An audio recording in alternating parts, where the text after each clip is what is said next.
trainer, then I would try to pretty much emulate what's going on here. I'd probably have a few more different tweaks to the shoe as well, but yeah, whatever they've done to the foam here, whatever's going on with the ride. Testing's complete and the scores are in, and this is the full review of the Tarkine Autopilot. But before we get into it, and if you guys want to support the channel, make sure you hit that subscribe button. And with the specs, so this one is a neutral daily trainer from Tarkine. Now, if you haven't heard of the company, it is an Australian-based company with a real focus on sustainability. So they've got some really good programs. It's worth a Google search to go check out what that company is all about. But you're going to be able to pick this one up in Australia for $230 or about $140 in the US. Now, the new colorway that's about to drop is only coming out at $200, so that is absolutely amazing. Now, in the weight, 292 grams, 10.3 ounces, and that's in my size, a men's 8.5. In the stack, big stack here, 40 in the rear, 34 in the front, and that's going to give us a 6mm drop. Now, for the scores. So I think this shoe represents excellent value for what you get, especially at the brand new colorway that's dropping at only $200. I absolutely love it. 9 out of 10. And in the weight, that's about the average weight of the daily trainer these days. It doesn't feel heavy on the foot. I think it's a well-balanced shoe. 7.5 out of 10. And in the upper, so the material that they're using here is a recycled engineered mesh. Now the mesh itself, it is quite thick. However, I haven't experienced the shoe feeling overly hot. I think the breathability is quite good as well. Pretty solid heel counter at the back here. Probably a minimal to a medium amount of padding around the heel collar and about the same amount of padding on the tongue. The tongue is gusseted, so it doesn't move around anywhere. Standard lacing system here, just using eyelets, no midfoot strap or anything like that. I quite like the laces that they're using here, so they're quite robust. They haven't come undone at all. The lockdown in this shoe is absolutely excellent. Haven't had any heel slippages whatsoever. The entirety of the shoe in general just fits pretty much like one of the best, I think, fits that are actually on the market. So true to size in the length, there's ample room in the toe box, so it's quite wide without being too wide, and a good amount of volume in the toe box as well. Build quality, excellent here, especially at that $200 price point, and step-in comfort, very nice as well. Now for the scores, I do wish this shoe looked a little sexier. I do wish there wasn't so many overlays as well, especially here through the toe cap, but apart from that, in the comfort department and the way this shoe fits, amazing. 8 out of 10.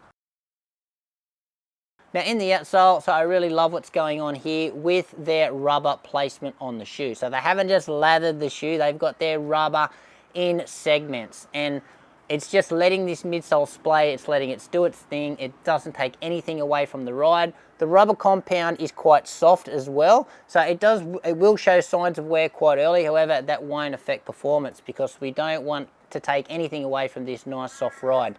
Now how does it perform? Well, in the grip, in the dry, obviously all shoes are good in the dry. In the wet, I have experienced some slippage, especially on those really wet bitumen roads, but it's certainly not as bad as what some shoes are. But yeah, there certainly is a little bit of slip there. I do wish it was a little bit better. And in the durability department, I'll put some shots up on the screen now. It's showing a little bit of signs of wear, a bit of the exposed foam through the middle of the shoes, getting a bit scuffed up. But as I said, the rubber's thick enough, it's not going to affect the durability of the shoe, in my opinion. And in the midsole, so very simple design going on here, just one big slab of this amazing foam. So they call it plush foam tech. I'm still not actually sure what the ingredients are in it, but what makes it feel so good, but whatever it is, they've nailed it. So yeah, one big slab, no plate in the shoe, good amount of flexibility, which I like. And then it's pretty stable though, because in the twist test, yeah, it holds up quite stable.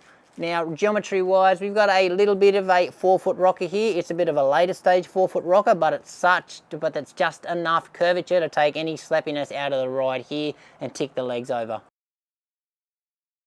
And in the ride, well, if you watch my first impressions review of this shoe, I did describe the ride as smooth. Now, has my opinion changed? Well, a little bit, because the ride has just got smoother. So I don't know what is going on with this foam, but it's a smoothness that I haven't felt in a ride ever, I don't think. So there's something really unique about the foam, and that's probably why I can't get any information about it. They don't want any companies to steal what's going on here, but so smooth. It's soft without being overly soft. So it's soft to take all the impact out of the road, but it's not squishy and it's not really mushy. So you don't get bogged down in it, and it's not feeling like you've got to dig your foot out of sand. And then as you roll through your foot strike, you get onto this rocker, there's this really unique like rebound or energy return in the shoe that's not overly bouncy at all. It's just enough to get you going to the next step. So I feel very efficient in the shoe, even though the shoe, it is over 10 ounces, but I don't feel like, it doesn't feel that heavy on the foot. Yeah, I feel quite efficient. The foam is really consistent as well. Like, I've taken it out in a few long runs. It doesn't feel like it flattens it out as well. It's holding up quite well. Again, it's super stable, very safe shoe, but overall, that smoothness, I just don't, yeah, it's just amazing. So overall here, for a daily trainer, I absolutely love it. So if I could create a ride that a daily trainer should feel like, I'd try to emulate this shoe. That's how much I love it. 9 out of 10.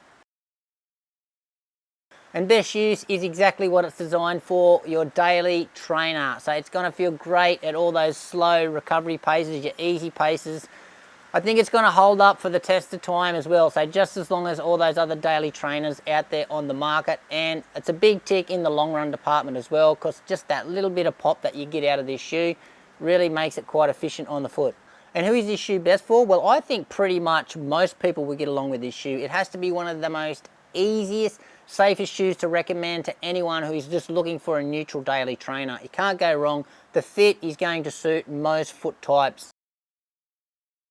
So some other options out there if you are considering this shoe. So the first one I'll mention is the Nike Vomero 18. So that one has got a higher drop, and it's going to feel a lot higher than this shoe. That shoe has got more sink in the heel as well, and it's certainly got more bounce. However, I don't feel as efficient in that shoe. It's at about the same price point. The next shoe I mentioned is the Hoka Clifton. So either the current model or the new one is about to drop. So the Clifton is far more expensive than this shoe. This shoe has got a much better fit than the Clifton. The Clifton's going to have more padding, more plush padding in it. But I do think the foam is far more exciting in this shoe.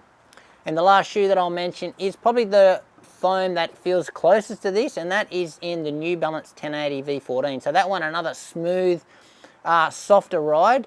Same drop as well, however, the 1080 is a fair bit more expensive than this shoe. So as I just mentioned, if I had to create a ride of a daily trainer, then I would try to pretty much emulate what's going on here. I'd probably have a few more different tweaks to the shoe as well, but yeah, whatever they've done to the foam here, whatever's going on with the ride, they've absolutely nailed it. Well done, Tarkine. And as you can see by the scores there, amazing scores, cracked into the 40s. This is the daily trainer that I've been reaching for over a lot of the other daily trainers. So I would pick this to go on most of my runs, more than most of the daily trainers that I've tested this year. It's just, yeah, it's just everything you'd want in a daily trainer. You really forget that you're wearing this shoe. It just sort of melts away on the foot. Yeah, so smooth. So excellent score. It's a definite buy from me. So anyway, guys, that's it from me. Any questions you've got regarding this shoe, how it compares to anything else, just drop it in the comments below. Thanks for watching. Make sure you give this video a like, subscribe to the channel, and we'll see you next time.